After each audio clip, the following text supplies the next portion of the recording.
High আমার প্রিয় ছাত্রছাত্রী, আশা করি তোমরা সবাই খুব ভালো রয়েছো।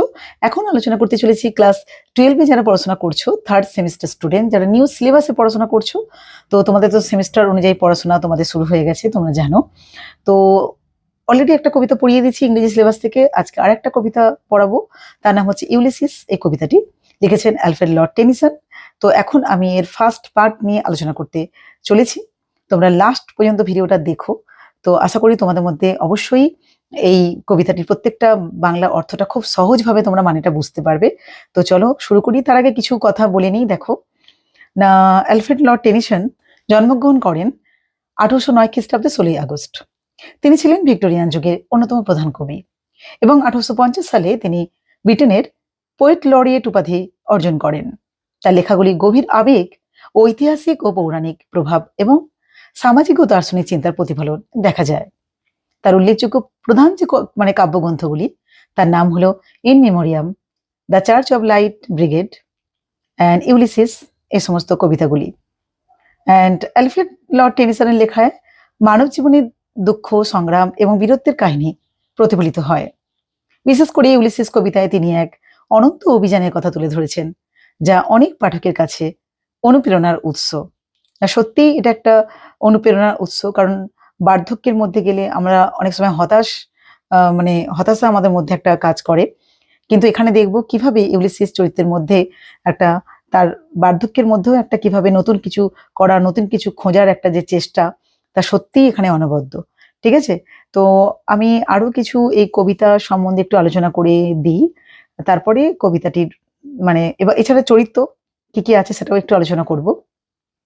দেখো, ভিক্টোরিয়ান কবি অ্যালফ্রেড লর্ড টেনিসন ইউলিসিস কবিতাটি 1833 সালে লিখেছেন এবং 1842 সালে 2 খণ্ডের পোয়েমস সংকলনে প্রকাশিত হয়েছিল। এই কবিতাটি মূল চরিত্র হলো ইউলিসিস, তবে এর উৎপত্তি হোমারের ওডিসি থেকে। ঠিক আছে, মনে রাখবে, হোমারের ওডিসি থেকে। ওডিসিতে যে চিত্রিত হয়েছে যে ওডিয়াস, ওডিয়াস হলো সেই চরিত্র যে বাড়িতে ফিরে যাবার জন্য সংগ্রাম করে, বাড়িতে ফিরে যাওয়ার জন্য ব্যাকুল হয়ে ওঠে। এবং লর্ড অ্যালফ্রেড টেনিসন এই ইউলিসিস চরিত্রটির মধ্যে কিন্তু একটা অন্য মাত্রা এখানে দেখিয়েছেন, যে সেখানে দেখাচ্ছেন যে একজন বয়স্ক মানুষ এবং যে ঘরোয়া জীবন নিয়ে হতাশা বোধ করছেন এবং তার একঘেয়েমি লাগছে, তাই তিনি নতুন কিছু অন্বেষণ করার ইচ্ছে তার জাগে। এবং টেনিসনের ইউলিসিস চরিত্রটি সত্যিই এক অনন্য চরিত্র, এক মহৎ বীর হিসেবে চিত্রিত হয়েছে এই কবিতাটির মধ্যে। তো যে সমস্ত চরিত্রগুলো রয়েছে সেগুলো দেখো।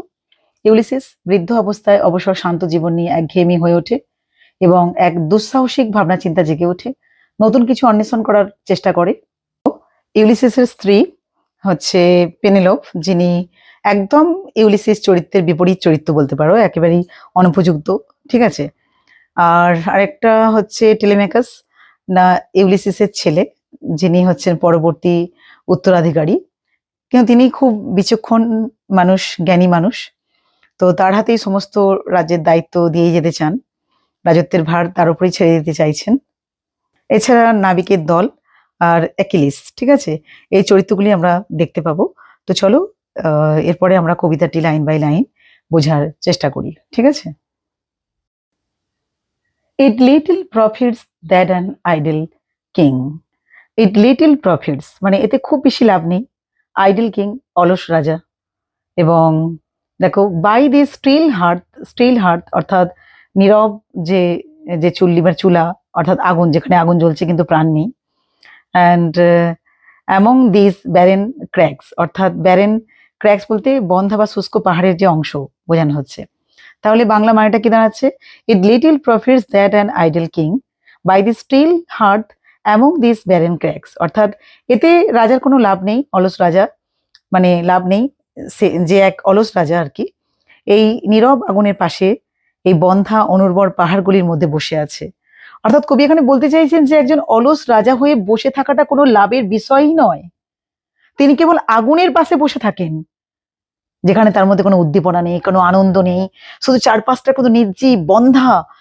এটা যেন ভালো লাগছে না, রাজার এটা ভালো লাগছে না, অলস হয়ে বসে থাকা রাজার এখানে একদম ভালো লাগছে না। Next, matched with an aged wife, matched with an aged wife এক বৃদ্ধ স্ত্রীর সঙ্গে জীবনযাপন করছে। আই মেড অ্যান্ড ডোল, যেন সেই মানে মেপে মেপে আর কি যেন সবকিছু আর কি করতে হচ্ছে। অ্যান ইকুয়াল লজ, অর্থাৎ অসম একটা আইন। আনটু a savage race, savage race মানে অসভ্য জাতি, অর্থাৎ কি বলছে, এক বৃদ্ধা স্ত্রীর সঙ্গে জীবন কাটিয়ে matched with an aged wife I mete and dole unequal laws unto a savage race. এক বৃদ্ধার সাথে জীবন কাটিয়ে মানে আমি যেন এক অসভ্য জাতির জন্য যেন একটা মানে অসম আইন তৈরি করছি এবং সেটাকেই যেন আমি দেওয়ার চেষ্টা করছি। অর্থাৎ বলছে এখানে রাজা এখানে বৃদ্ধ, আর তার স্ত্রীও এখানে বৃদ্ধা হয়ে গেছেন, তিনি এখন শাসন করছেন, কিন্তু এমন এক জাতিকে শাসন করছেন যারা সভ্যও নয়, যাদের জন্য তিনি ঠিক মতন আইন বানাতেও পাচ্ছেন না। তিনি হয়তো বিরক্ত ক্লান্ত বোধ করছেন। That what and sleep and feed and know to me, মানে হোয়াট অর্থাৎ জমিয়ে রাখা, স্লিপ মানে ঘুমানো, ফিড মানে খাওয়া, নো নট মি না আমাকে চেনে না বা বোঝে না। বলছে যারা শুধু জিনিস জমিয়ে রাখে, ঘুমোয়, সম্পত্তিকে জমিয়ে রাখে, শুধু ঘুমোয় খায়, কিন্তু তারা তো আমাকে চেনে না। অর্থাৎ রাজা এমন এক জাতিকে শাসন করছে যারা শুধু নিজেদের জীবন চালানোর জন্য খায়, নিজেদের কথাটাই ভাবে, তারা খায় ঘুমোয়, তারা মানে তারা জমানোর চেষ্টা করে, কিন্তু রাজাকে মানে সম্মান বা বুঝতে তারা চায় না। এইভাবে রাজার যে একটা ক্ষোভ প্রকাশিত হয়েছে। I can not rest from travel, অর্থাৎ আমি ভ্রমণ করা থেকে বিরতি নিতে পারি না। I will bring life to the lees, অর্থাৎ আমি জীবনের শেষ বিন্দু পর্যন্ত উপভোগ করব। Can not rest from travel মানে আমি ভ্রমণ থেকে আমি নিজেকে দূরে মানে সরাতে পারবো না। Bring life to the lees অর্থাৎ জীবনকে মানে শেষ যে জীবনের শেষ বিন্দু পর্যন্ত আমি এনজয় করতে চাই, উপভোগ করতে চাই। মানে রাজা বলছেন তিনি ঘরে বসে থাকতে পারবেন না, তিনি নতুন অভিজ্ঞতা চান, নতুন কিছু জানতে চান, নতুন অন্বেষণ তার চাই। জীবনকে তিনি সম্পূর্ণভাবে মানে আনটিল ডেথ বলতে পারো, জীবনকে সম্পূর্ণভাবে উপভোগ করতে চান। অল, দেখো কি বলছে না, all Times I have enjoyed greatly, মানে দারুণভাবে উপভোগ করেছি, মানে আমি সবসময় জীবনটাকে খুব ভালোভাবে উপভোগ করেছি। হ্যাভ সাফার্ড গ্রেটলি, এবং আমি অনেক কষ্টও পেয়েছি তাতে, যেমন জীবনটাকে উপভোগ করেছি তার মধ্যে কষ্টও পেয়েছি। Both with those that loved me and alone, এবং আমি কি করেছি না প্রিয়জনদের কাছ থেকে মানে সঙ্গেও থেকেও এবং মানে একা থেকেও, মানে আমি আমার প্রিয় মানুষদের সাথে থেকেও এবং আমি একাকী থেকেও যেমন আনন্দও করেছি তেমন কষ্টও পেয়েছি।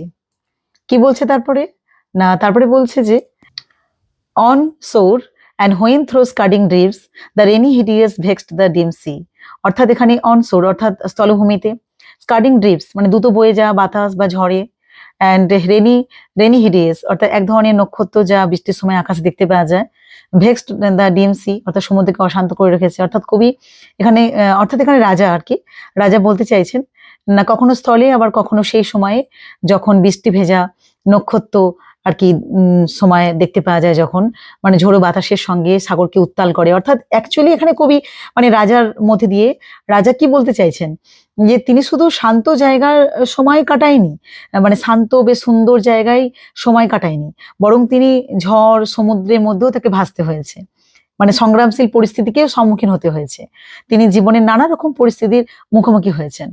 ঠিক আছে, তো এইভাবেই কখনো ভালো পরিস্থিতির মুখোমুখি হতে হয়েছে, কখনো খুব ঝড়ঝঞ্ঝা পরিস্থিতির মুখোমুখি হতে হয়েছে, কিন্তু জীবনটাকে খুব আনন্দ উপভোগ করেছে, খুব এনজয় করেছে, কষ্টের মধ্যে দিয়ে কিন্তু একটু ভেঙে পড়েনি। কিন্তু এখন যেন রাজার একদম ভালো লাগছে না, এইভাবে একটা অবসর এমন একটা একঘেয়েমি জীবন রাজার কাছে যেন একদম ভালো লাগছে না। রাজা চাইছে নতুন কিছু অন্বেষণ করতে, নতুন কিছু খুঁজতে চাইছেন তিনি। ঠিক আছে, I am become a name, মানে আমি এখন কেবল একটা নাম হয়ে গেছি, মানে বিকাম এ নেম কেবল একটা পরিচিতি, জাস্ট খালি, আর কিছু নয়। রাজা বলছেন মানে আক্ষেপের সঙ্গে বলছেন একসময় তিনি বিখ্যাত ছিলেন, কিন্তু তার অনেক অভিজ্ঞতা ছিল, কিন্তু এখন তিনি শুধুমাত্র একটা মাত্র নাম। তার জীবনে যেন কাজকর্ম যেন থেমে গেছে, স্তব্ধ হয়ে গেছে। For always roving with the hungry heart much have I seen and known, কারণ সর্বদা একটা মানে তৃষ্ণার্ত একটা মন, তৃষ্ণার্ত একটা হৃদয় নিয়ে আমি ঘুরে বেরিয়েছি, অনেক কিছু দেখেছি, অনেক কিছু জেনেছি, মানে roaming with a hungry heart, মানে এক অদম্য একটা ইচ্ছে নিয়ে ঘুরে বেড়ানো। Much have I seen and known, মানে আমি অনেক কিছু দেখেছি শিখেছি। রাজা এখানে বলতে চাইছেন তিনি কখনোই থেমে থাকেননি, তিনি সবসময় নতুন নতুন কিছু জিনিস জানার, অভিজ্ঞতা অর্জন করার চেষ্টা করেছেন। কিন্তু এখন কি বলতে চাইছেন না, cities of men and manners, climates, councils, governments, অর্থাৎ আমি সিটিস অফ মেন, মানুষের মানে বিভিন্ন মানে শহরের যে মানুষদেরকে, ম্যানার্স আচার ব্যবহার আচরণ, ক্লাইমেটস মানে বিভিন্ন আবহাওয়া, মানে কাউন্সিলস অর্থাৎ সভা সমিতি, গভর্নমেন্টস মানে বিভিন্ন সরকারের যে মানে সিস্টেম ব্যবস্থা, অর্থাৎ আমি মানুষদের সাথে মানে মানুষদের যে শহর, তাদের আচার ব্যবহার, তাদের যে আবহাওয়া, তাদের সভা সমিতি, সরকার সম্পর্কে আমি জানি, মানে আমার এই ধরনের অভিজ্ঞতা রয়েছে। অ্যান্ড কি বলছে না, রাজা বলছেন বহু দেশ ঘুরেছি, বহু শহর দেখেছি, বিভিন্ন মানুষের আচার আচরণ দেখেছি, বিভিন্ন জলবায়ুর পরিবর্তন দেখেছি, রাজনৈতিক ব্যবস্থা সম্পর্কে আমি জেনেছি, মানে আমার প্রচুর অভিজ্ঞতা রয়েছে। ঠিক আছে, রাজা এই কথা বলতে চাইছেন। Myself not list but honoured of them all, অর্থাৎ বলছে নট লিস্ট মানে মোটেই এটা খুব কম নয়, ছোট নয়, অনার্ড অফ দেম অল সকলের দ্বারা সম্মানিত। রাজা বলতে চাইছেন কি যে তিনি শুধু পর্যবেক্ষক ছিলেন না, বরং নিজেও মানুষদের মধ্যে তিনি সম্মান পেয়েছেন। মানে শুধু তিনি দেখেছেন জেনেছেন তা নয়, অনেক মানুষ তাকে সম্মান করেছে, রাজা এটাও বলতে চাইছেন। and drunk delight of battle with my peers far on the ringing plains of windy Troy, অর্থাৎ ড্রাং ডিলাইট অফ ব্যাটেল মানে যুদ্ধের একটা আনন্দ উপভোগ করা, পিয়ার্স মানে তার সমসাময়িক যে যোদ্ধাদেরকে বোঝানো হচ্ছে, রিঙ্গিং প্লেন্স মানে যুদ্ধের আওয়াজে মুখরিত সমতল ভূমি, প্লেন্স মানে সমভূমি সমতল ভূমি, উইন্ডি ট্রয় মানে এখানে ট্রয়ের যে যুদ্ধক্ষেত্রকে বোঝানো হচ্ছে, মানে বাতাসে ভরপুর যে ট্রয় বা ট্রয়ের যুদ্ধক্ষেত্রকেই এখানে বোঝানো হচ্ছে। মানে বলছে কি and drunk delight of battle with my peers far on the ringing plains of windy Troy, মানে এবং আমি আমার বন্ধুদের সঙ্গে আমার সাথীদের সাথে ট্রয়ের বাতাস ভরা মানে যুদ্ধক্ষেত্রে যুদ্ধের আনন্দ উপভোগ করেছি। অর্থাৎ রাজা বলতে চাইছেন যে তিনি একসময় ট্রয়ের যুদ্ধক্ষেত্রে বন্ধুদের সঙ্গে লড়াই করেছেন, যা তার জীবনে একটা বেশ আনন্দের একটা মুহূর্ত, একটা গৌরবময় একটা সময় ছিল। তো ভিডিওটা ভালো লাগলে অবশ্যই তোমরা লাইক শেয়ার কমেন্ট করো, সাবস্ক্রাইব করতে তোমরা অবশ্যই ভুলবে না। ঠিক আছে, সকলে আমার পাশে থাকো, এইভাবেই চাইবো যে তোমাদের যে সিলেবাস ভালো করে খুব সহজভাবে বুঝিয়ে সিলেবাসটা কমপ্লিট করতে। ঠিক আছে, সকলে খুব ভালো থেকো, টাটা।